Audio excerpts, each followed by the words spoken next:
Welcome to Doll's Barefoot Farm. I've been caught pruning the blueberry bushes today, so Tara's going to shoot a quick video, and I'm going to try to explain a few of the things that I'm looking for and what I'm cutting out, and hopefully we're going to make our blueberry bushes healthy, and so that we'll get some bigger fruit as well. One of the things that we're doing today, one thing we always try to do is, if we've got some bleach water here, so we just dip our tools in those to make sure that we don't pass any diseases between bushes.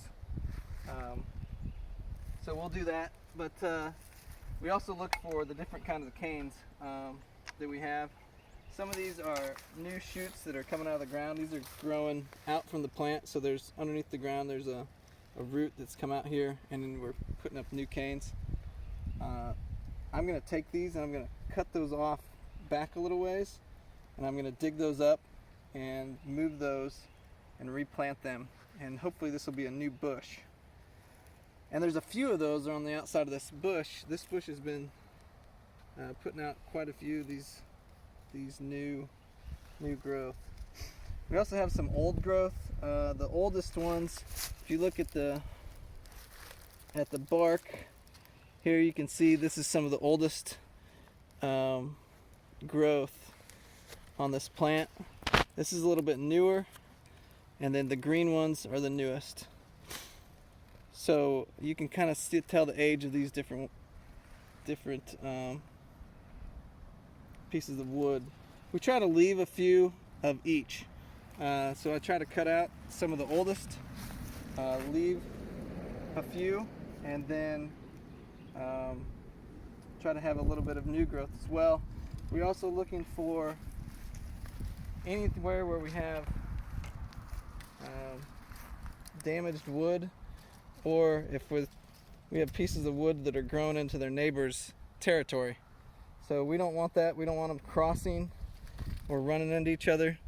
Looking for one that's rubbing on its neighbor here. So you can see that this one is coming across here and growing up. These two are going to run into each other. I'm probably going to take a few of these out. And that's a problem because it can, where it rubs, it can damage the plant and then, cause insect or rot or things to enter the plant and damage the entire plant. So that's why you want to get rid of that. Yep. The other thing that you want to do is just make sure that the plant is open, and so that you have good airflow and good sunlight to all the leaves and all the growth. And so we try to open up the middle a little bit and allow sunlight and airflow through it. And that helps make sure you have good, healthy berries and good and healthy plants. So I'm going to start here, and I'm going to take a few out. One thing I look for is just if I have branches that are running crossways and up or back the other direction. So the first thing I saw was I've got this plant here. It's an older part of the bush, and I'm going to cut that one out this year because it's crossing a few, and I really want the thing to sort of grow up and out. But we're going to take that one out. So every year I'll try to cut a few of these older ones out, and I'll try to get it closer to the ground if I can, without damaging the neighbor. If I can.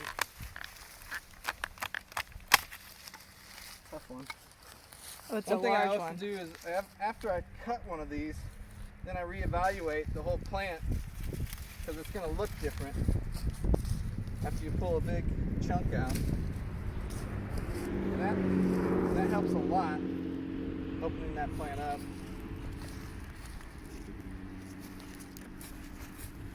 And you can see a lot of these new canes down here. All of these are new canes, and there was a lot of new growth near where he just removed that older cane. So just looking at the plant, you can, if you take it to a different vantage point, you can look for, again, crossing branches. So I see this one is growing back towards this neighbor, which is not good. We're going to take a few of those out that are growing and try to just provide some open areas so that we don't have problems with disease. There's some And dead some wood. of those were dead. Yeah, Some of these are dead, so I'm like just you can gonna see trim that one those right off. there. Let's look. Let's so that there's no buds on them. You can see a lot of these have buds. So this but one, right there's no buds on it at all. And in fact, you don't even have to use your hand pruner. Sometimes you can just use your finger and snip it off. And a lot of times you'll find it on the break those end, off if I like want right to. here on the end of a branch, and it just breaks right off. So right at the end of this bush, I've got a couple of branches and they're growing against each other, so I'm just going to trim some of this off just to clean it up a little bit and make sure that we don't have problems. So you can do that all the way around the bush. Again, this branch is growing back towards the neighbor, so we can just trim that whole thing out. I trim a little bit heavy, probably heavier than most might trim. You're worried about your plant coming back. I mean, these plants are pretty healthy. I think these are about 10 years old, and they're putting up new canes every year, or new, I don't know if they're called canes Or shoots, or I don't. Shoots. Yeah. But they're putting these up every year, and that's a good sign of a healthy plant. And they're putting these suckers that come out underneath the ground. So this is a really healthy plant. Last year we picked off of this bush, Yeah. and I had pruned it heavily the year before. So it's This is our biggest producer bush. You can see we have some smaller bushes behind it, and then over here, this one is yet to be pruned. But on this bush alone, last year we picked several gallons of berries. So I think that's all for pruning blueberry bushes. We also have a video up on pruning blackberry canes. So if you have those, check it out. It's got some good tips as well. If you have questions, leave us a comment or let us know what you thought, what you liked, if you didn't understand anything. And thank you for joining us today on Doll's Barefoot Farm.